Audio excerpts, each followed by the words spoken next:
ഷാർജയിലെ ഫ്ളാറ്റിൽ തൂങ്ങി മരിച്ച നിലയിൽ കണ്ടെത്തിയ കൊല്ലം സ്വദേശിനി വിഭജികയുടെ അമ്മ കഴിഞ്ഞ 2 മാസമായി നിയമ പോരാട്ടത്തിലാണ്. മകളുടെ മരണത്തിന് ഉത്തരവാദികളായവരെ നിയമത്തിന് മുന്നിൽ കൊണ്ടുവരണം.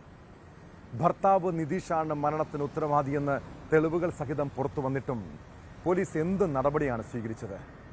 UAEയിൽ താമസിക്കുന്ന ഇയാളെ ഇതുവരെ ചോദ്യം ചെയ്യാൻ പോലും കഴിഞ്ഞിട്ടില്ല. ഇതോടെ നിതീഷിനായി ക്രൈംബ്രാഞ്ച് ലുക്കൌട്ട് നോട്ടീസ് പുറപ്പെടുവിച്ചു.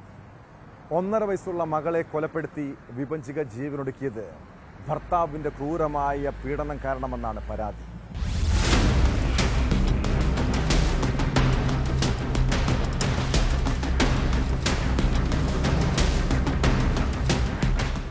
കഴിഞ്ഞ ജൂലൈ 8-നാണ് ഷാർജയിലെ അൽ നഹ്ദയിലുള്ള അപ്പാർട്ട്മെന്റിൽ കൊല്ലം കേരളപുരം സ്വദേശിനി വിഭജിക, മകൾ 1.5 വയസ്സുകാരി വൈഭവി എന്നിവരെ മരിച്ച നിലയിൽ കണ്ടെത്തിയത്.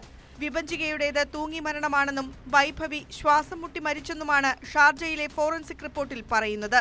കുട്ടിയെ കൊന്ന ശേഷം വിഭജിക ആത്മഹത്യ ചെയ്തെന്നാണ് പോലീസിന്റെ പ്രാഥമിക നിഗമനം. മൃതദേഹങ്ങൾ കണ്ടെത്തുമ്പോൾ വീട് അകത്തുനിന്ന് പൂട്ടിയിട്ട നിലയിലായിരുന്നു. ഭർത്താവ് നിതീഷ് മറ്റൊരു സ്ഥലത്തായിരുന്നു താമസം. ഭർത്താവിനും ഭർത്തൃ വീട്ടുകാർക്കുമെതിരെ ഗുരുതര ആരോപണങ്ങളുള്ള ആത്മഹത്യാക്കുറിപ്പ് പുറത്തുവന്നിരുന്നു. ഗർഭിണിയായിരുന്നപ്പോൾ പോലും ശാരീരിക ഉപദ്രവങ്ങൾ നേരിട്ടിരുന്നുവെന്ന് 6 പേജുള്ള കുറിപ്പിൽ വിഭജിക പറയുന്നു. തുടർന്ന് അമ്മ ശൈലജ നൽകിയ പരാതിയുടെ അടിസ്ഥാനത്തിലാണ് നിതീഷിനും അച്ഛനും സഹോദരിക്കുമെതിരെ ഗാർഹിക പീഡനത്തിനും സ്ത്രീധന പീഡനത്തിനും കേസ് രജിസ്റ്റർ ചെയ്തത്.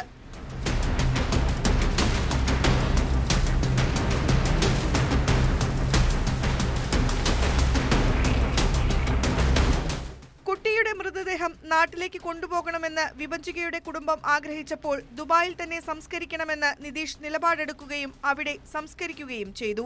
വിഭജികയുടെ മൃതദേഹം കുടുംബം നാട്ടിലെത്തിച്ചാണ് സംസ്കരിച്ചത്. വിഭജികയുടെ പോസ്റ്റ്മോർട്ടം റിപ്പോർട്ട് ലഭിച്ച ശേഷം കേസന്വേഷണം കൂടുതൽ ഊർജിതമാക്കാനായി പോലീസിന്റെ തീരുമാനം. ഷാർജയിലെ വീട്ടുജോലിക്കാരിയുടെ മൊഴി ക്രൈംബ്രാഞ്ച് രേഖപ്പെടുത്തിയിട്ടുണ്ട്. ഭർത്താവിനെ നാട്ടിലെത്തിച്ച് ചോദ്യം ചെയ്യാനുള്ള നീക്കത്തിന്റെ ഭാഗമായാണ് ലുക്കൌട്ട് നോട്ടീസ് പുറപ്പെടുവിച്ചത്. വിഭജികയുടെ ലാപ്ടോപ്പ് ഫോറൻസിക് പരിശോധനയ്ക്ക് അയക്കാനും അന്വേഷണ സംഘം തീരുമാനിച്ചു.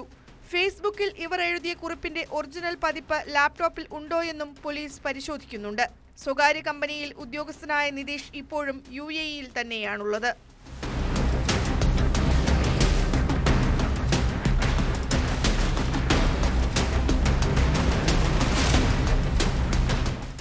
News desk, News 18.